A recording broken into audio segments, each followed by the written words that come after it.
Morning, everyone. Thank you so much for joining us for this fifth session of the 9th Annual Academic Symposium. Delighted to have some excellent panelists here in this session with some great papers to share, and delighted to see so many of you out there in the audience and looking forward to interacting with you. I want to encourage you to take this moment to pop open your chat box and send some words of encouragement. I see some of you are already on top of this, but feel free to send your greetings to our panelists today and let them know that you're there in the audience. I can attest, having been here for some time, that this can be something of a lonely experience. So seeing your messages in the chat box will help them to know that you are there, so you can direct those to them. A couple other announcements are just reminders about ways that you can interact. These are not your traditional Zoom calls, in the sense that not everyone can see everyone else, but there are opportunities for you to interact. You can use the chat feature, which I see many of you are doing. There's also on your toolbar, there should be a button for the Q&A. That Q&A box is particularly helpful if you want to ask a particular panelist a question that you think maybe they might prefer to answer privately, but you can pop that up and address that question, and then they can either speak a response or they can write back to you in that format. Depending on how we're doing with time, we may also have some time for an open mic portion of this webinar. And an opportunity for you to address the speakers directly. But also want to remind everyone that today between 10 and 2 is the window of time when we have asked our poster presenters to make themselves available to answer your questions. And so hopefully you can see the homepage for the Academic Symposium site on Canvas.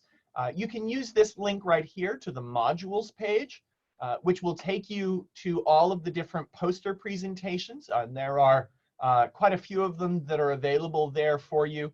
Most of the students have made recorded videos walking you through the research that they've done, so you can watch those and then ask them your questions directly. So again, the students who are doing those poster presentations should be available until about 2 o'clock today, but this is sort of your prime time for swinging by and addressing your questions to them. They will, of course, also continue to be available even in the days after this, but we asked everybody who was doing a poster to especially be attentive between 10 and 2.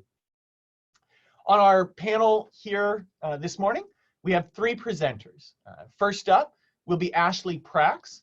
Ashley is a senior intercultural studies major with a minor in children's ministry. Her paper stems rather clearly from those fields of study on the subject of child protection policy, child safety, and the church, and why this matters. Ashley is on her way to graduate school after graduation. Unclear yet which school she'll be attending, but planning to do online graduate studies while also working at an elementary school in her local hometown in Texas. After Ashley will be Caitlin Knickerbocker. Caitlin is a senior elementary education major who is also getting ready to graduate and looking for a job, hopefully in schools, but she's also pursuing some opportunities to teach music, which many of you will be aware is one of Caitlin's great gifts, and then plans eventually to complete a master's in education. And then lastly, our third presentation today will come from Dr. David Young, who is been an assistant professor of biblical literature with us. David's paper is entitled "The Cost of Bibles in Biblical Scholarship, Empire Patronage and the Christian Scriptures." It is a paper that he presented last month at the Wesleyan Theological Society meeting, which happened just before all such things became prohibited. And David's also celebrating just recently the 1 year anniversary of the defense of his dissertation at Boston University. And so we're delighted to welcome all three of them to our panel today. Again, as they are speaking, if you have questions for them, please feel free to put those in the chat. Comments and questions are welcome at any time during the presentations, and then we will have some specific time for Q&A following each presentation. But Ashley, I believe the floor is yours. Thank you. Let me share my screen here. Okay. All right. So my presentation is on, like Dr. McCoy said, child protection policy, child safety, and the church, why it matters. So this is for my issues in children's ministry class, but also includes research that I did in the Philippines over the summer for my internship. To start, I wanted to just share some biblical foundation for how Jesus sees children from scriptures. So this is Psalms 127, and its children are a gift from the Lord. They are a reward from him. And in the Gospels, Matthew, Mark, and Luke, there is a strong section on a family and children theology, and Jesus wants children to come to him and not to be hindered from the kingdom of God. And so that just kind of gives a little foundation for the value of children from the scriptural standpoint.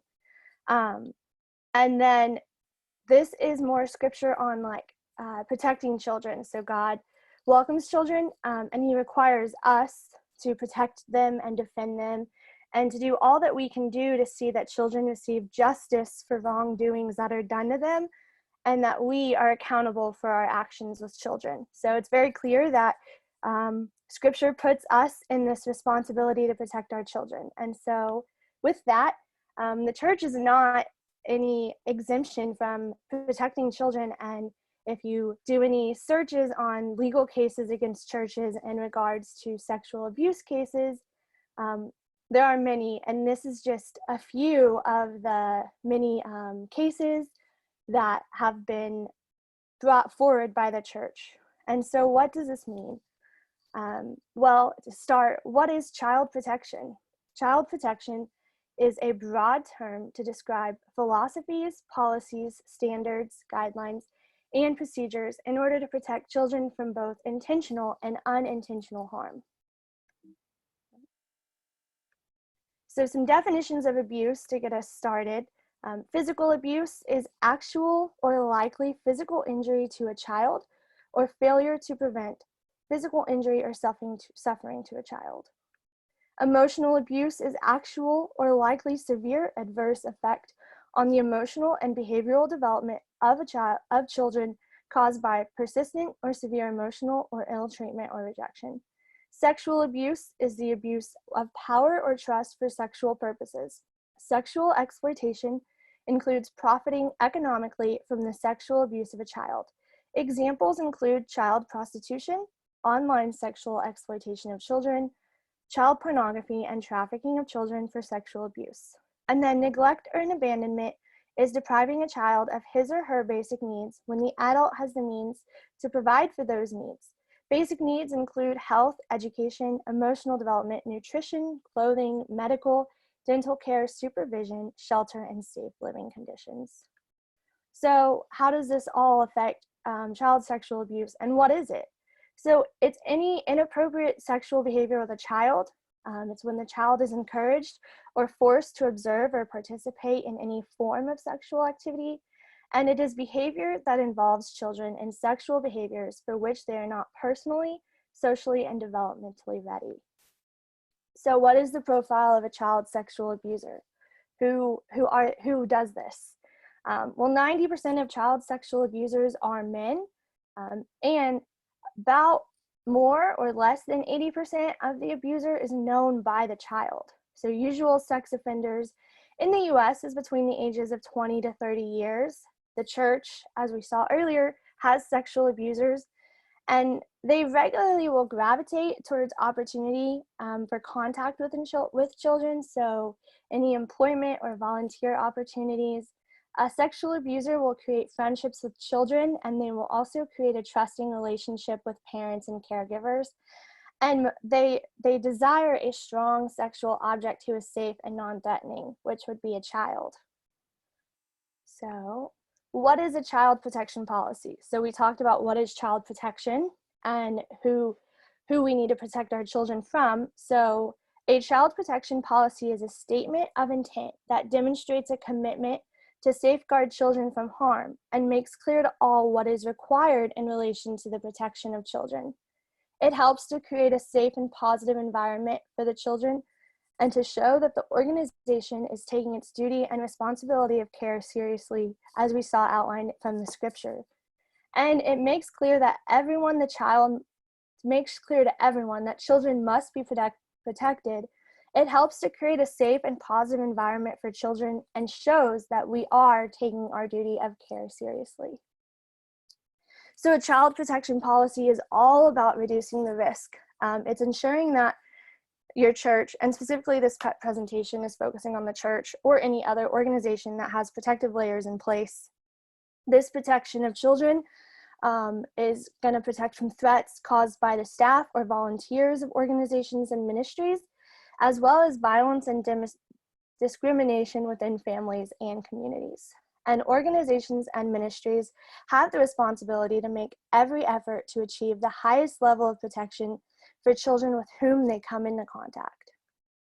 So how is the child protection policy important to the church?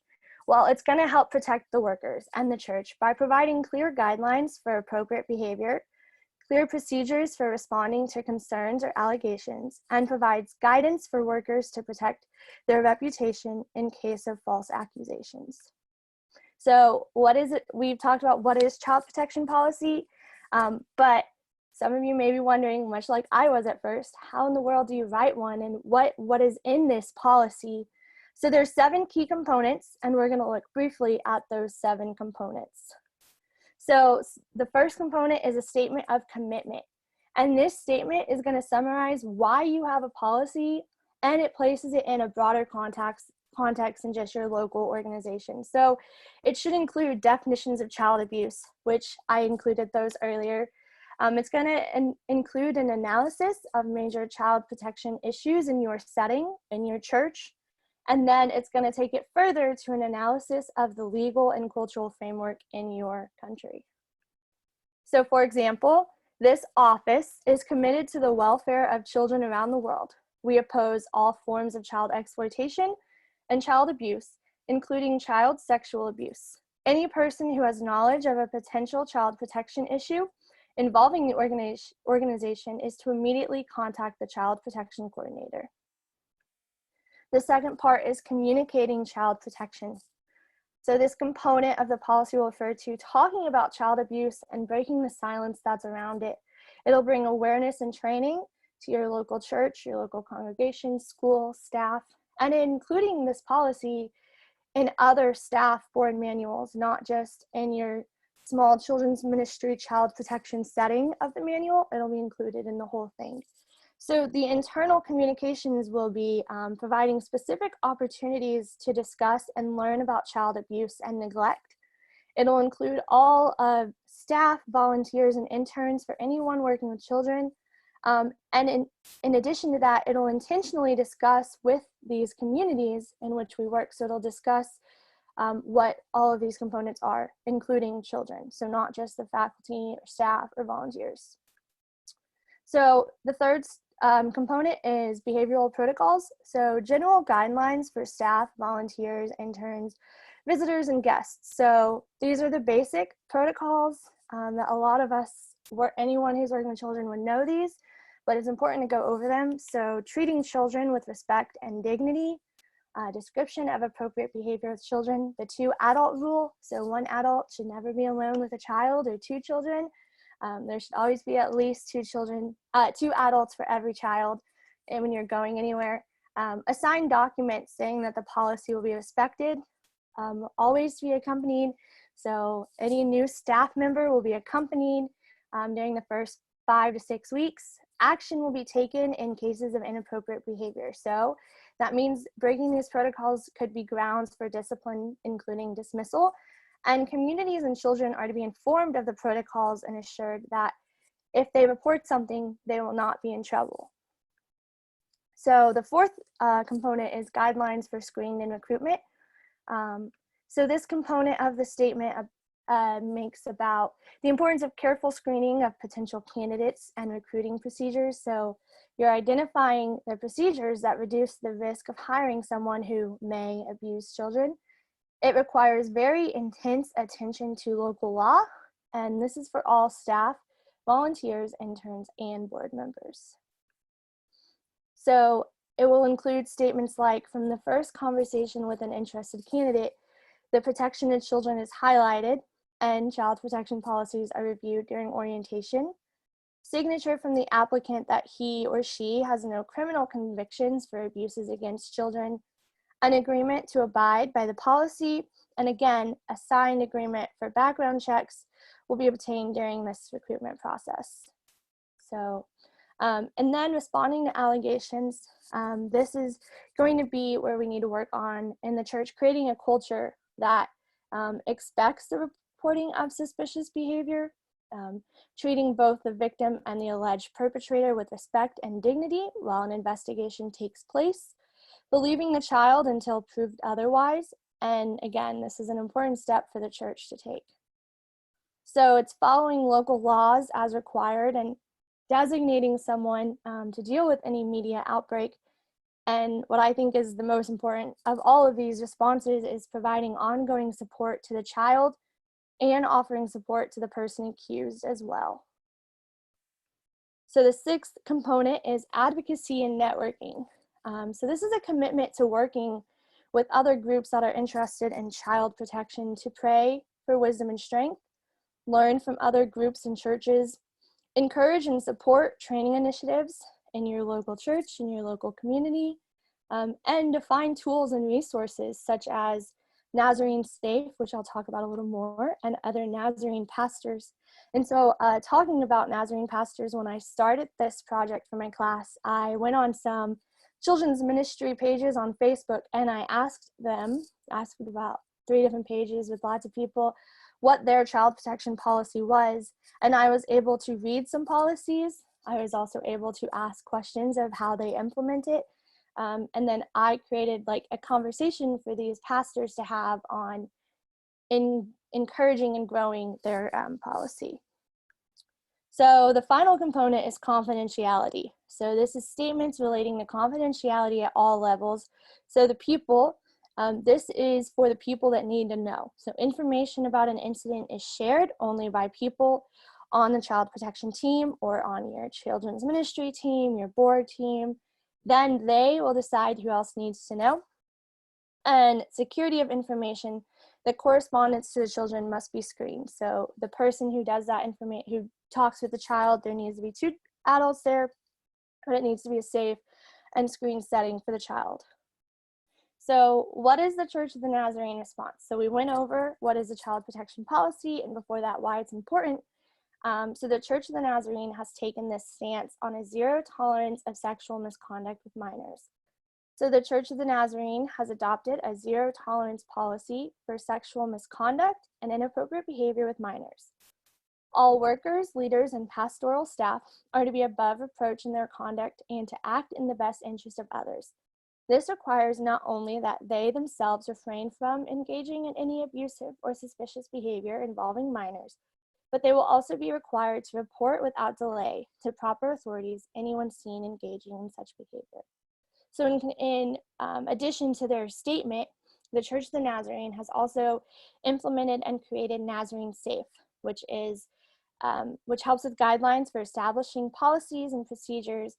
And it's a tool, it's your portal for valuable information, and they help with creating a policy and implementing it in a church. So next steps for a church. What are the next steps? So evaluate your current child protection policy. How is it being implemented long-term? Train your volunteers, train your parents, and train your children. Children are not exempt from understanding these. So that is my presentation. Yes, that is. Thank you so much, Ashley. Appreciate those insights. We've got at least one question here that's come up. Oh wait, we've got a couple of questions. They're coming in fast and furious for you. So I don't know if you can see them on the chat there, Ashley. But Dr. Linda Scott is asking, it was commenting that this was very thorough, and wondering about you finding a way to share your expertise to churches that are still struggling with developing appropriate policies and procedures. You mentioned that you had reached out to some who already had policies in place. I'm curious if maybe there were other, if there were others who didn't want to talk about it because they didn't have policies in place, or do you have plans to use this as a way of engaging church leaders?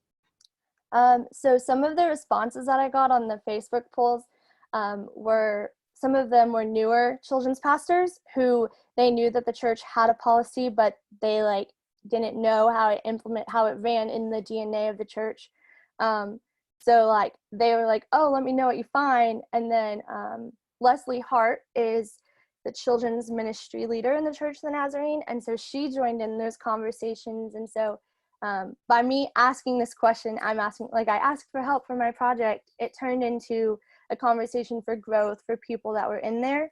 But I would be more than willing to help a church or share some of this.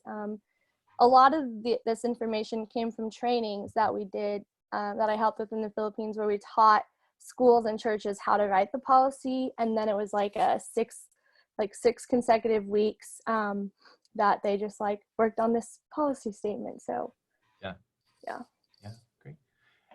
Dr. Nielsen also in a similar kind of vein, talking about how churches have policies but don't regularly manage to get them into operation or effectiveness. So just wondering if you have any observations about what churches can do to make sure that this is a part of their regular operational life.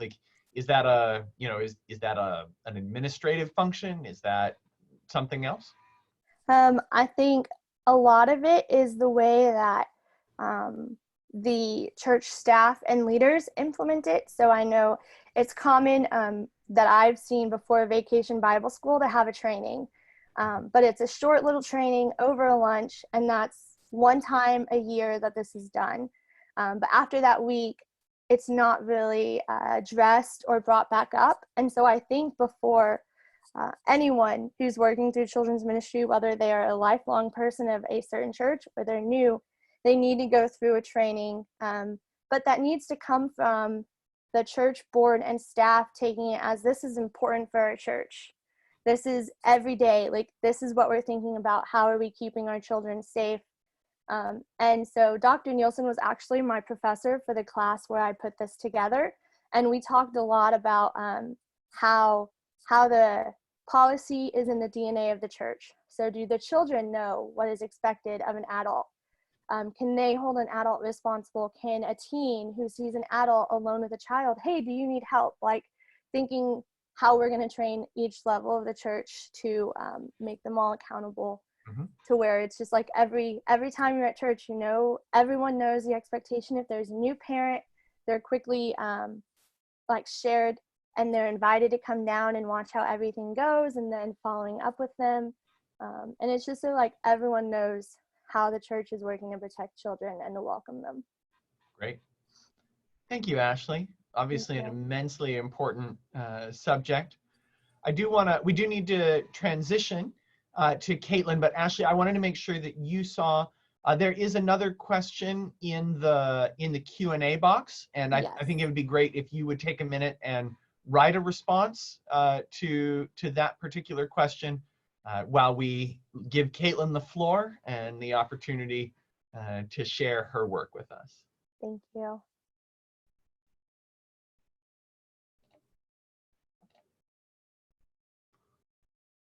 Getting my slides up here. Not yet, Caitlin. Oh, here they come. Yeah, sorry. Oh, they're up. All right. Yeah, you're good now. There we go. All right. So like Ashley, we both had the opportunity to go to the Philippines on the Fusion trip 2 years ago, and the Philippines holds a dear place in my heart as well. And so my paper explores the issue of education in the Philippines, including the roadblocks between children and their attendance, attempts by the government to help the education system, and action that could or should be taken by communities and the church. Philosopher Alan Bloom said, "Education is the movement from darkness to light. Much of the knowledge that we depend on in everyday adult life is learned, at least in part, in school." When the average American reaches adulthood, over half of their lives were spent in school, and higher education is often required for better jobs and brighter futures. While there are many outliers, such as the homeless, immigrants, and those living under the poverty level, the majority of Americans are able to attend school. Unfortunately, this is not the case for countless children in other countries, including the islands of the Philippines. Though education is held in high regard in their culture, thousands of Filipino children are left in darkness with either no access to education, limited access to poor education, or poor family situations that prevent them from attending school and moving into life. To give a little bit of historical context, under Spanish colonization, much of Philippine education was led by the Spanish Catholic missionaries and was religion-based, and yet many Filipinos were excluded. During the Spanish-American War, the United States helped the Philippines oust Spain, and under the Treaty of Paris, made the Philippines an American territory. In contrast with the emphasis that the Spanish had, education began to give more consideration to non-religious education, the teaching of English, and free primary school. Initially, the United States' involvement was to prepare the Philippines for ultimate independence. President McKinley was quoted as saying, "We could not leave them to themselves. They were unfit for self-government. There was nothing left for us to do but take them over." These preparations included intervention in, and at times control of, Filipino government, economics, and education. For the education portion of the United States involvement, 1,000 American teachers were sent to the islands to provide training at a teacher training school. By 1927, Filipino teachers made up most, if not all, of the teachers in the Filipino education system, and educational opportunity reached a higher level than in any other Asian colony. The United States educational policies became so successful, but they provided sociocultural basis for political democracy. Even though they have been an independent nation since 1946, the Philippines' education system is still structured much like that of the United States. Interestingly, until recent years, only 10 years of basic education were required to graduate and attend college. In 2013, the Philippine Department of Education signed and adopted the Enhanced Basic Education Act, or K-12 law, extending secondary education by adding the 11th and 12th grades. Elementary education, also called primary, includes grades kindergarten to 6th and is compulsory. Like the United States, secondary education includes the following 6 years, ending with graduation after 12th grade. In 1974, with English still a dominant and important language for citizens within and out of the country, President Ferdinand Marcos introduced a bilingual education that is used to this day, where math, science, and literature are taught in English. Colleges and universities around the country provide further opportunities for those who have the ability and the desire to attend.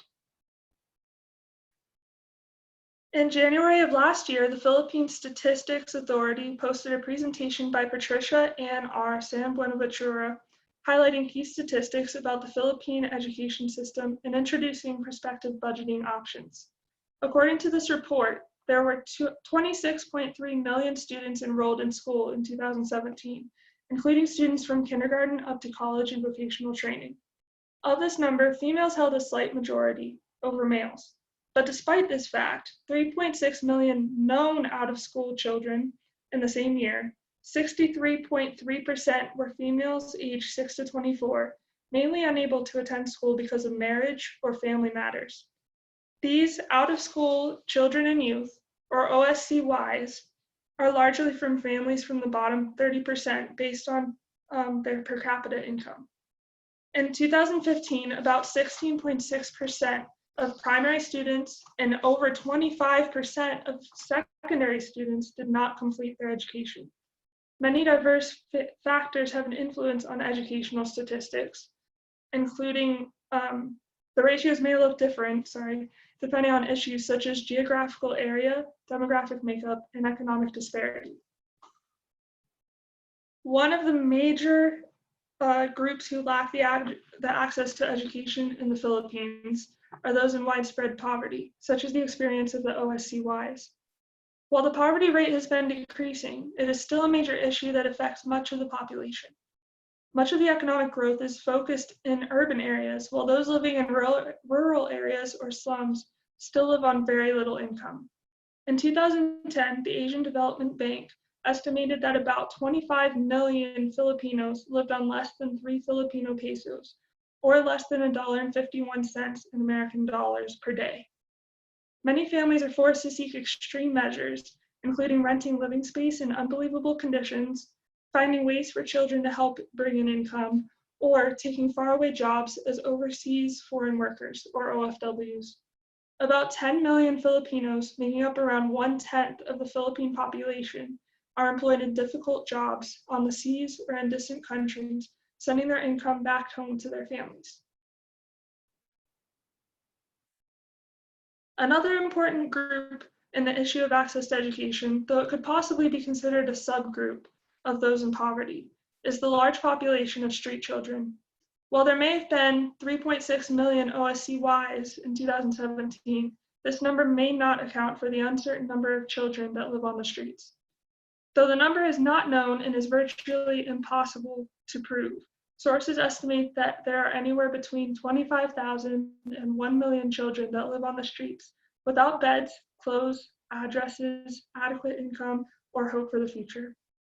Lacking education and often scrounging for their basic needs, these children live in greater risk of child labor, starvation, mental and physical illness, sexual exploitation, and being victims to the rampant problem of sexual exploitation, both in local rings and through the internet. While most street children are orphans, a sizable number live with their parents who lack the funds to own a home or send their children to school. Many reforms regarding the access to education have been proposed and enacted by the Philippine government recently. The largest and most current government reform is the Philippine Education for All, or EFA, Act, signed in 2015. In the introduction for EFA, the Filipino value of education is restated first and foremost, citing the 1987 Constitution and past legal acts as support.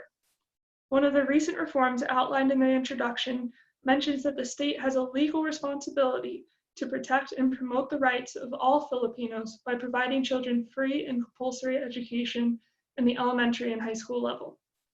Under this clause, a child's education should be tuition-free from ages 6 to 15. The introduction also explains other goals that the country has under the Millennium Declaration, including goals to decrease poverty levels, hunger, disease, illiteracy, climate change, and gender discrimination. The Education for All Act itself lays out many specific areas for reform in various areas of education, from early childhood to formal basic education to adult studies. The plan aims at the current urgent need to respond to the learning needs of youth and adults who either have never been to school, have dropped out, reverted to illiteracy, or need basic or advanced skills to fund jobs. Many of the goals for the EFA are achieved through school-wide and curricular reforms, teacher development programs, tests and assessments, and policies that promote access. The Act also suggests implementing alternative learning systems, or ALS, that could provide an option for students who do not have or cannot access formal education. In 2017, the number of students in ALS options reached almost 642,000, even though less than 1% of the public education budget is allotted for this potentially effective educational path. Even with legal reforms and new budgets, and even with the education access now beginning to rise, the Filipino education system still has a long way to go. Many problems are still left unresolved, or resolved only in part, such as high dropout rates, high number of repeaters, low passing grades, lack of particular language skills, response to students with special needs, overcrowded classrooms, and poor teacher performances. Because of these issues and the inconsistency of quality access to education, unpreparedness for work or adult life and literacy are comparatively commonplace. As a dominantly Catholic country, the Catholic Church holds a respected role in the lives of most Filipinos. However, regardless of cultural, ethical, or religious viewpoint, people should agree that every child and adult should have access to quality education. What is learned in school is applicable to everyday life, whether one is paying for groceries, finding their way around town, or carrying on a conversation with someone. Education enables us to achieve far more than we ever could without it. If updated and intensive government reform and funds are not enough, perhaps more collaborative and personal action is required to end the cycle. Creative thinking and outside support may be needed in order to bring about more positive and more lasting change for the greater good of society and for a brighter future for the coming generations of children in the Philippines. It could be argued that the most crucial and effective course of action would be for the government to strive to meet the primary needs of the students or would-be students, especially for those who find themselves unable to attend for various financial or physical reasons. Psychologist Abraham Maslow introduced his theory of the hierarchy of needs, explaining that one's physiological, safety, love, and esteem needs must be met for one to achieve their best potential. Many Filipino students find themselves unable to attend school because their physiological needs on the most basic level have not been met. Children without shelter or an address, clothing, or access to clean water often do not or cannot attend school. This needs to change if access to education is to continue to rise and if Filipino children who deserve an education are ever going to receive it. Beyond this, some Filipino students who attend school do not have access to a good quality of education because some of their needs on other levels of Maslow's hierarchy are not met, like safety, health, family and friends, or respect. If students, regardless of age or nationality, are to truly succeed, education systems need to be prepared to support students' multitude and variety of needs. The responsibility of ensuring that education systems are so equipped falls on the government and its ability to appropriately allocate funding and other resources, without which education systems face the risk of providing lower quality schooling or schooling for some instead of all. Reaching further than government intervention to make progress in reforming the education system and providing education to every child, people need to be involved. As seen with parent and community involvement in school districts across the United States, the more involved and supportive the environment, the more likely the children and the system itself are going to thrive. While it's not possible for every parent or community member to be present in the happenings of the school, even minimal contributions in funding or in service, or simply voices of encouragement can cause deep ripples in an educational atmosphere or in the community as a whole. The global church should also take action against the injustice of access to education in the Philippines and around the world. Many denominations and organizations tied to denominations like Nazarene Compassionate Ministries and the Salvation Army are making lasting contributions, including schools, youth homes, and other impact in the communities. Many churches and ministries support the cause, but few make the effort to meet the need and face it head on. Though no one is directly responsible for the unfairness or darkness that shrouds the issue, Christians especially have a responsibility to fight for the opportunities of the youth and the young at heart, seeking to broaden their knowledge and create better lives for themselves and their loved ones. Possible action could include traveling to areas with the most need, but action is not limited to cross-cultural first-hand missional experience.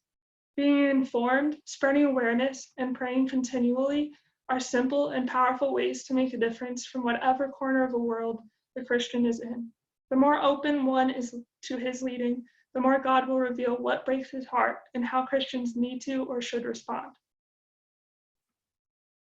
Access to quality education is a serious problem in the Philippines and many other countries around the world. Despite differences in moral and ethical stances, and even most political or religious viewpoints, one principle about education should hold true. Everyone should have a right and an opportunity to learn, no matter their socioeconomic status, gender, religion, or nationality. Governments provide structure, reform, and legalities needed for education systems to run.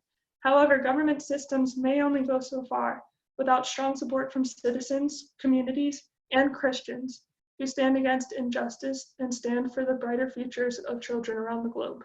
Thank you. Thank you so much, Caitlin. That's a lot to think about there. And every time I thought of a question, you immediately answered it. So I need to express my appreciation for the thoroughness of your work here and how carefully you have really thought through the sort of complicated situation here. Dr. Scott commented here that Dr. Mary Lou Shea, who formerly taught here as a faculty member, works with the Children's Compassionate Ministries program through Nazarene Compassionate Ministries. She mentioned that she was sure that Mary Lou would love to collaborate with you regarding these ideas, and especially with your passion for change. I'm certain that's true, that Mary Lou would love to talk with you and find ways to be involved. I wonder if there are others in the audience who might have a comment or a question that they would like to share with Caitlin.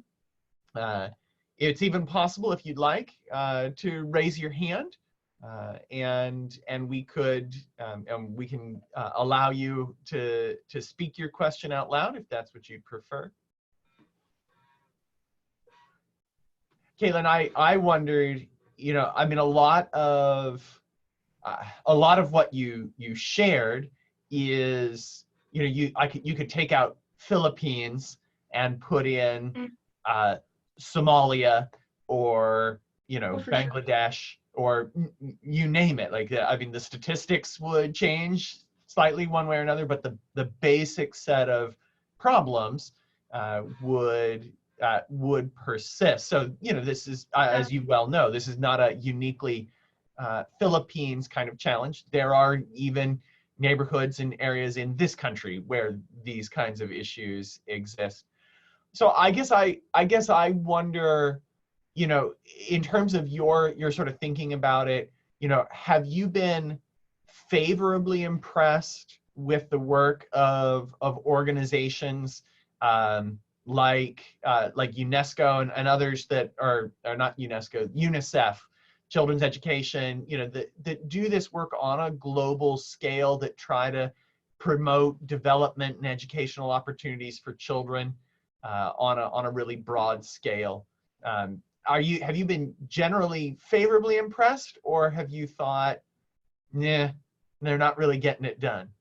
I can't really speak as much for like UNICEF and things like that. I can't say from experience, because I've worked with, like when we went to the Philippines for the fusion trip, we talked a lot about NCM, and knowing the outreach of the Salvation Army, being a Salvationist myself, I'm very impressed with their work. There's still a long way to go, but no organization can do it alone. So the work that they're doing together in the Philippines specifically, I know that they're working together on some of this, is pretty impressive, considering the scope of the issue, for sure. Yeah, great. There's another question in the chat there. Sarah was wondering what kind of application this knowledge is likely to have in terms of your own plans for your future career, and what are your hopes in making something of this for yourself? Well, Professor McCoy mentioned that I'm trying to get a job in a school here.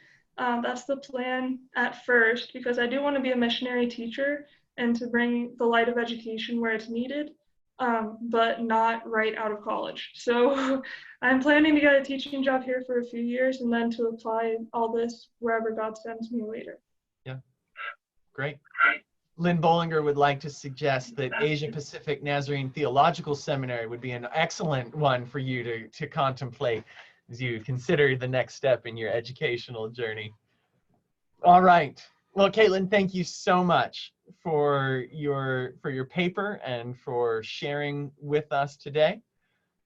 We will turn now to our third and final paper on this session from Professor David Young. So, David, over to you.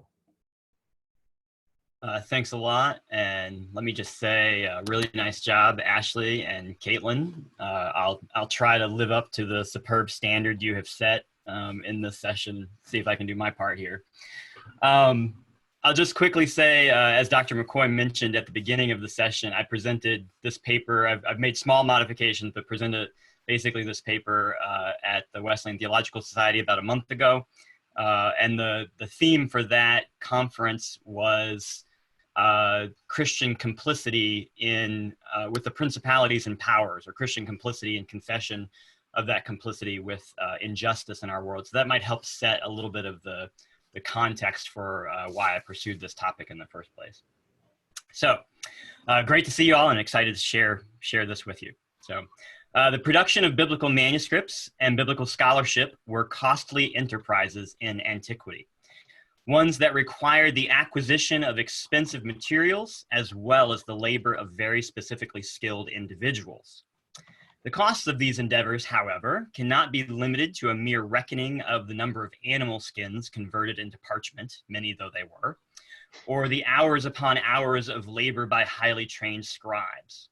The fact that these significant costs could not be met without the support of wealthy patrons must also be considered. Many of the most important surviving witnesses to the biblical texts are products of patronage, and thus also products of power. Therefore, the cost of making Bibles goes beyond the material necessities of their production to include an intertwining of empire and patronage with the Christian scriptures. So in this paper, I'll explore the material costs associated with the production of biblical manuscripts in antiquity, as well as the work of two prolific ancient biblical scholars, Origen and Jerome, for whom significant evidence survives regarding their relationships with their respective patrons. Although the printing press and more recently electronic forms of publishing have significantly reduced the expense of producing Bibles, the production of biblical scholarship remains a relatively costly enterprise, limited for the most part to a very specifically skilled set of individuals. As a result, an analysis of the role of patronage in the biblical scholarship of antiquity also serves as an invitation for contemporary biblical scholars and students to interrogate the various ways in which power and patronage influence our own work with the Christian scriptures.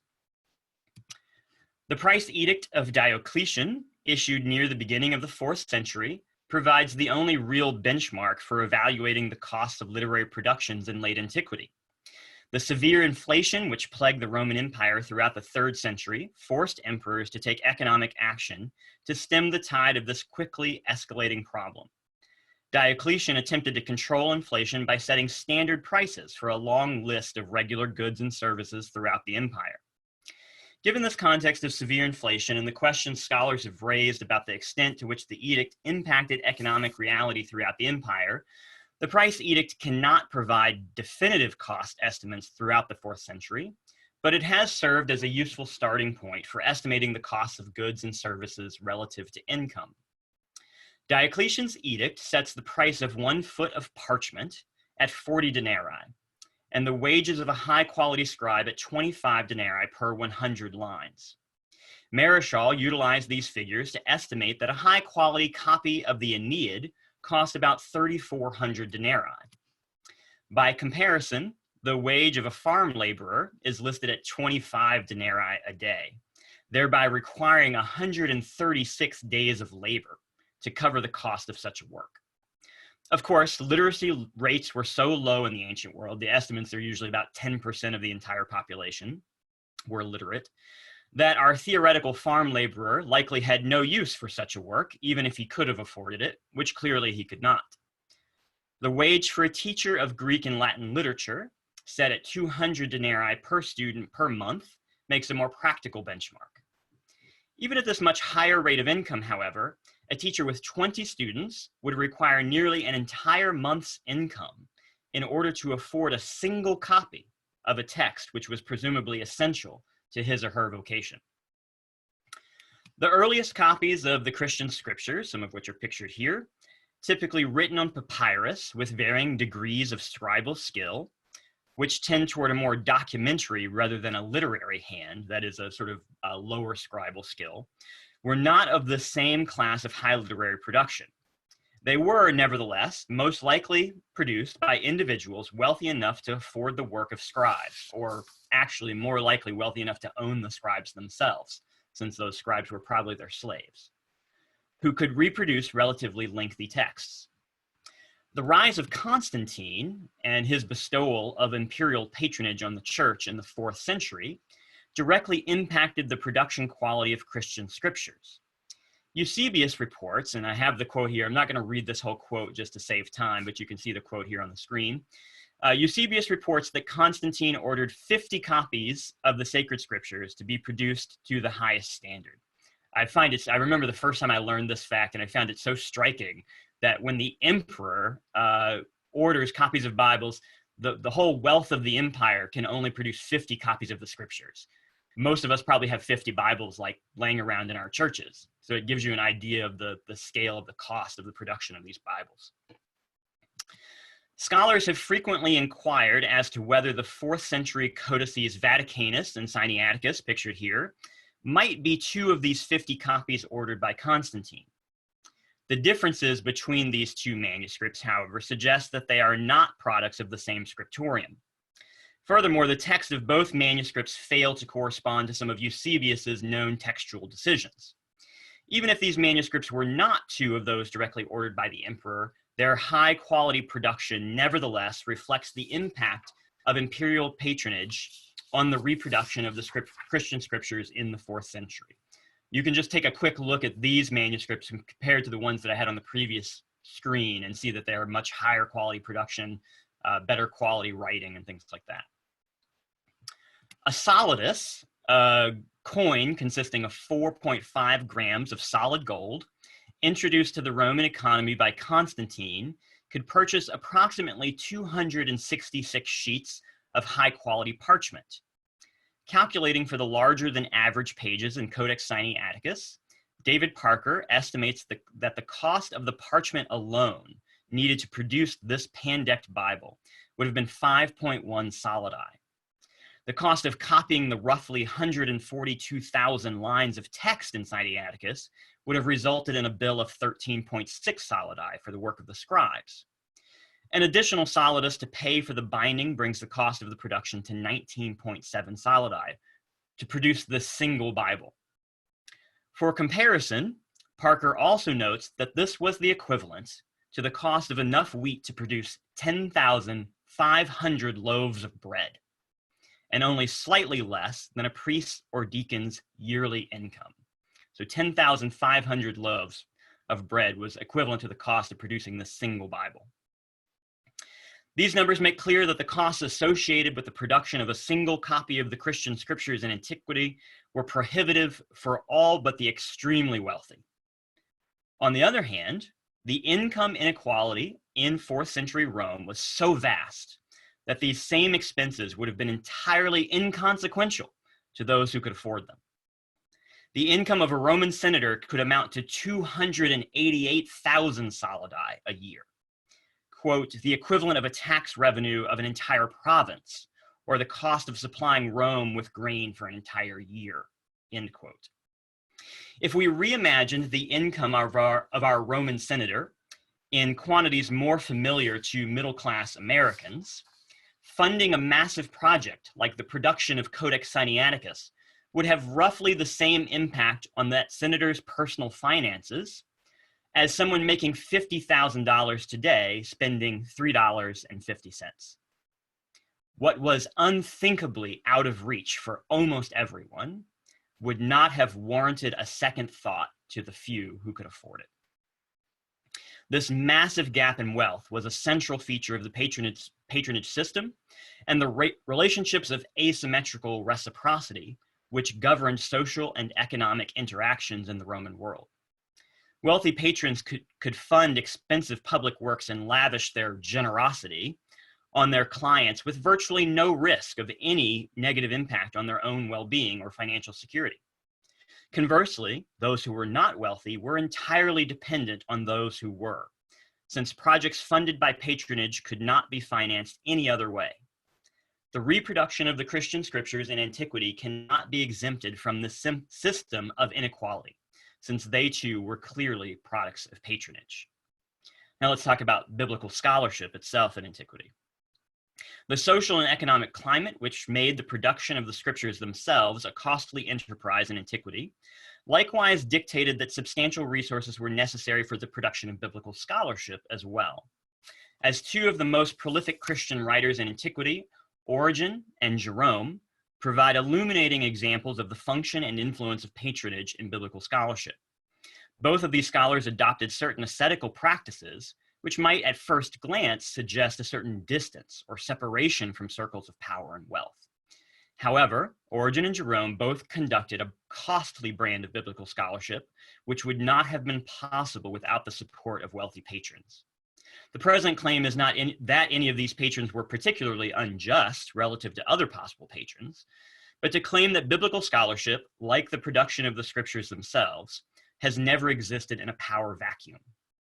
This is not to suggest that biblical scholarship is inherently tarnished, but that the relationship between the scriptures, scholars, and their benefactors is always one worth interrogating. Eusebius presents Origen in the framework of ascetic philosophers who gave up their possessions in order to more fully pursue the truth. And you can see the quote here from Eusebius about Origen. I'll just draw your attention to the end of the quote where Eusebius says that Origen gave away all the books of ancient literature that he possessed, though formerly he had fondly cherished them and was content to receive 4 obols a day from the man who purchased them. Eusebius depicts Origen as having brokered an arrangement to something akin to a reverse mortgage. Origen sold his entire library of ancient literature in exchange for a minimal daily wage paid to Origen for the rest of his life by the purchaser of the library. Eusebius suggests that Origen's motivation for this action was twofold. First, that he saw these works of literature as somehow contrary to his work as a Christian scholar. And second, so that, quote, he ought not to depend upon the support of others, end quote. Both of these assertions concerning the sale of Origen's library may be called into question, but it is the second which concerns us here. The value of Origen's library may have been considerable, but it could not possibly have funded the scholarly work he did for the rest of his life, to the point that he was not dependent upon a patron. This is the case not least because Origen was so prolific that he produced a library of writings himself. Jerome attributes over 800 writings to Origen. Origen's most ambitious project, the Hexapla, was itself not so much a book as a small library. Although there is some debate about the exact layout and contents of this massive work due to the limited nature of the surviving evidence, the Hexapla likely consisted of 6 columns for comparing the Hebrew and Greek versions of the Christian Old Testament. The Hebrew text was in the column on the far left, followed by Greek transliteration of the Hebrew, that is, representing the Hebrew characters in Greek characters. Then the Greek versions of Aquila, Symmachus, the Septuagint, and Theodotion. These are basically different Greek versions of the Old Testament. Origen also includes 3 more columns for some poetic texts. Grafton and Williams estimate the Hexapla would have totaled about 15,000 pages, or roughly 40,000 volumes by itself, and that it would have cost about 150,000 denarii to produce. Furthermore, the portrait of Origen eschewing the support of a patron contradicts what Eusebius himself tells us about Origen's relationship with Ambrose. And again, I just draw your attention to a particular part of this quote. You see here that Ambrose, according to this recounting, supplied Origen with 7 shorthand writers who relieved each other at fixed times, as many copyists, and also girls trained for beautiful writing, which you can see the Greek word there represents our word, resembles our word calligraphy. And that Ambrose supplied all of these means that he needed. Although it is difficult to say how closely the prices listed in Diocletian's edict would have reflected the costs of writers and copyists in Origen's time half a century earlier, The provision of 7 shorthand writers, 7 copyists, and girls trained in calligraphy for a single author surely must have been prohibitively expensive for all but the exceptionally wealthy. The description provided by Eusebius of the relationship between Ambrose and Origen is precisely the kind of arrangement one might expect to find between a patron and a uniquely gifted scholar like Origen. Indeed, it is the only kind of arrangement in which Origen's massive literary output could have been possible. Origen's own words provide another view of his relationship with Ambrose. Not a disinterested patron who cared more for the prestige associated with Origen's intellect than the scholarship it produced, but who was closely involved with Origen in the work of study. In a letter to Bishop Fabian, Origen notes that Ambrose is, quote, genuinely dedicated to God, and that his own love of labor and passion for divine studies threatened to exceed even Origen's. He continues in the quote that I have here. He says, "For we are not permitted to dine without discussion, or having dined to take a walk, so that the flesh may recover. Even at those times we are required to engage in textual studies and to correct text. Nor are we allowed to sleep through the night for the health of the body, since our textual studies continue until late in the evening. Not to mention that we work until the 9th hour and sometimes the 10th, for all who really desire to love work, devote those times to the study of scripture and to readings." No doubt a sentiment that many students can relate to at this time in the semester. In a letter to Africanus, Origen closes the letter by stating that, quote, "My master and brother, the holy Ambrose, greets you. He aided me with his advice for this letter and was with me the whole time, correcting it whenever he wanted," end quote. These brief descriptions of Origen's relationship with Ambrose suggest a patron who did not merely fund Origen's work, but also may have taken an active role in shaping it. Origen's ascetical practice, therefore, did not have the effect of establishing his independence from patronage, as Eusebius suggested.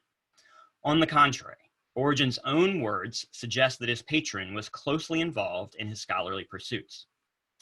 Jerome, particularly in his later life, portrayed himself as imitating Origen's model of the ascetic scholar.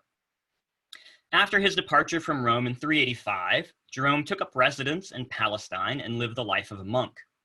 This monastic setting, combined with the many letters and treatises he composed concerning ascetical practice, might give one the impression that Jerome had rejected the circles of wealth and privilege which he had known during his brief time in Rome. Much like Origen, however, the ascetic setting of Jerome's scholarship was not a rejection of patronage, but the embodiment of a particular relationship to it. Perhaps even more so than Origen, Jerome leveraged ascetical practice as a means by which he gained access to and maintained the patronage, which funded his costly biblical scholarship.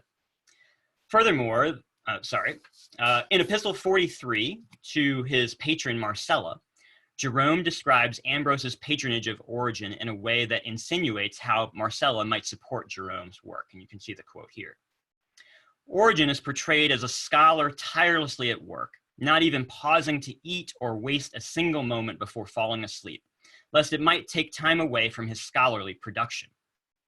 Biblical scholarship is itself portrayed here as an ascetic task, a kind of contest with the desires of the flesh, and that one must be so dedicated to the work that every moment of the day and every possible energy of the human body must be expended on this work alone. Of course, Jerome also makes abundantly clear that such singular dedication is only made possible by Ambrose's patronage. It is his financial support which provides Origen the means by which he might squeeze every bit of potential scholarly production from the day and from his own body. By recounting this depiction of Origen, Jerome is no doubt suggesting to Marcella that her generous patronage will allow Jerome to do the same thing. Jerome is even more forthright in his earlier correspondence with Vincentius, who has asked him to translate the works of Origen into Latin. He again portrays his scholarly work as an ascetical task, this time complaining that he is, quote, tortured by pain in my eyes, which I have brought upon myself in my impatience by too much reading, end quote. Never missing an opportunity to suggest that patronage might be the remedy to any problem, he notes that his condition was brought on, quote, because of my lack of stenographers, since poverty has removed the support, end quote. As a result, Jerome is unable to fulfill his friend's request. Unless, of course, Jesus restores his health and Vincentius sends money. Despite Jerome's seeming reluctance to translate Origen's work for Vincentius, Just a few years later, Jerome would pursue another patron to support the very same work. During his time in Rome, Jerome translated 2 of Origen's homilies on Song of Songs and presented them to Pope Damasus. In his prologue to this translation, Jerome argues that Origen's homily on Song of Songs are his best work and thus an important resource to put in the hands of Latin Christians, noting somewhat shamelessly that such a translation project would require, quote, almost boundless leisure and labor and money, end quote. Damasus declined to support this project, but Jerome would eventually return to Origen's work later in life, translating his homilies on Luke in 392 or 393, supported by Paula and Eustochium, the wealthy patrons who would also fund much of his work on the Hebrew scriptures. Perhaps the reluctance in Jerome's response to Vincentius did not signal a lack of Jerome's interest in the project so much as a lack of depth to his friend's. Oh, sorry, did I just lose the, lost the PowerPoint there for some reason. Well, that's all right, I'll come back to it in just a second. Did not signal lack of Jerome's interest in the project so much as a lack of depth to his friend's pockets. Although Damasus did not lend financial support to Jerome's translation of Origen's homilies, he did hand Jerome another massive project. The Pope commissioned Jerome to provide a new Latin translation of the Gospels from Greek manuscripts. Latin copies of the Gospels already existed prior to Jerome's translation, but they were of varying quality and uniformity, a situation Damasus expected Jerome's work to remedy. Jerome seems to have sensed that this was a potentially controversial task, as the differences between his own translations and the ones to which Latin Christians were accustomed would undoubtedly raise uncomfortable questions about the reasons for these differences. In his preface to his translation of the Gospels, he emphasizes that Damasus commanded him to perform this task and that it was not undertaken out of Jerome's own initiative. These few brief examples give some indication of the extent to which Jerome's career and his scholarly pursuits were shaped by patronage. Although Jerome spent a significant portion of his life far from Rome in an ascetic environment, he continued to relentlessly pursue the patronage that was necessary to carry out his biblical scholarship. Jerome was so dependent on his various patrons that much of his scholarship was directed by their interests. Origen and Jerome's commitment to an ideal of asceticism and poverty, combined with their dependence on patrons who could fund their biblical scholarship, provides a potent backdrop for evaluating the biblical scholarship of any age, including our own. Biblical scholars themselves are rarely wealthy. Newsflash, in case you didn't know. A reality which could give the impression that our enterprise exists free from the influence of wealth, power, and privilege. Nevertheless, our work depends on our own complex web of patronage, our colleges and universities, their donors and constituents, the institutions which control access to the biblical manuscripts themselves, and even our students, the ultimate consumers of our intellectual products who have the power to bend the trajectory of higher education by their patterns of consumption. We are no less dependent upon these patrons of ours than Origen and Jerome were dependent upon theirs. And our work is no more capable of being extricated from their influence. The question is whether we as biblical scholars and theologians are conscious of these networks of patronage in which we operate and the extent to which the object of our study are bound up in them as well. We may be unwitting participants in these webs of patronage, or we may work to continually reshape them in ways that are more just and equitable for all concerned. But there are no powerless spaces devoid of privilege, which the Christian scriptures or the discipline of biblical scholarship may inhabit, untouched by the principalities and powers of patronage. Thank you. Thank you, David. That was great work and quite fascinating. Here's a note here from Professor Nielsen, thanking you and expressing the idea that this should certainly help us appreciate our ready access to the scriptures, which is certainly true, though, as you say, not free from some of the same kinds of constraints. You sort of spoke to it a little bit at the end there in terms of saying that, you know, the reality of patronage shaped the biblical scholarship of people like Jerome and Origen, the kinds of questions that they would be asking and or writing about, at least. This is perhaps a more delicate or dicey subject, but I mean, is there evidence of how patronage may have played a role in canonization, in terms of thinking about texts that would be included in the canonical collection? Or is that a process that took place under some different set of constraints? Yeah, that's a really good question. I don't know if I have a precise answer to it, but I think what I can say is that, so in the 4th century, when we start having these lists made of, sort of what's in and what's out, people like Eusebius, for example, who I mentioned, Jerome to some extent, Athanasius, of course, is another one. When people start making these lists, the people who are making them, the people who are debating about these sorts of things, are themselves extremely educated, highly elite individuals, right? So there's some sense in which, I'm not aware of any evidence off the top of my head of like, oh, well, maybe this specific writing got in because somebody favored it or something like that. But just generally, the conversation is being had among, a very limited group of people, right? Like, I don't imagine that like your, sort of average folks who are attending church in the 4th century are be like, oh, well, is 1 Peter really scripture, or should we leave it out, right? Like, it's basically like they show up and they hear certain things read. And I think what ends up getting read in church has a really large influence on what ends up being accepted.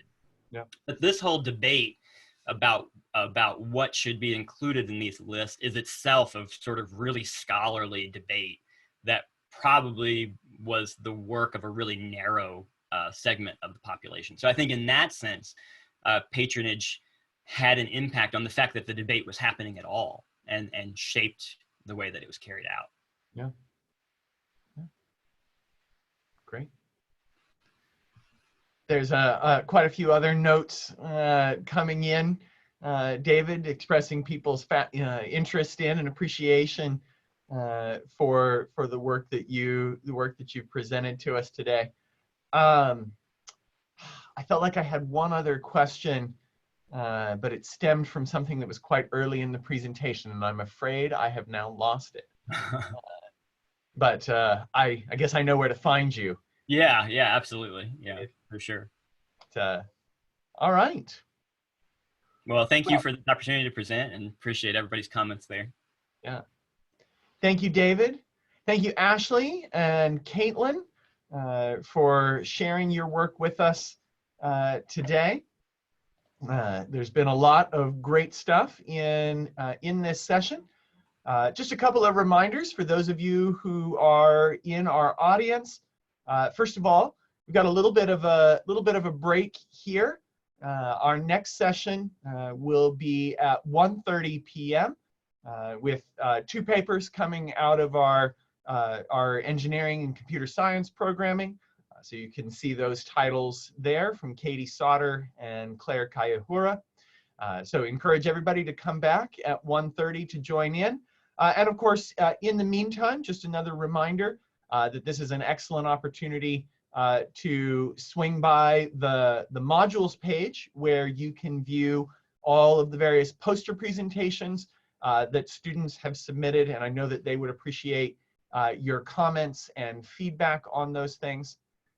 So please take another minute if you would, and thank Caitlin and Ashley and David in the chat, and we will hope to see you all later this afternoon.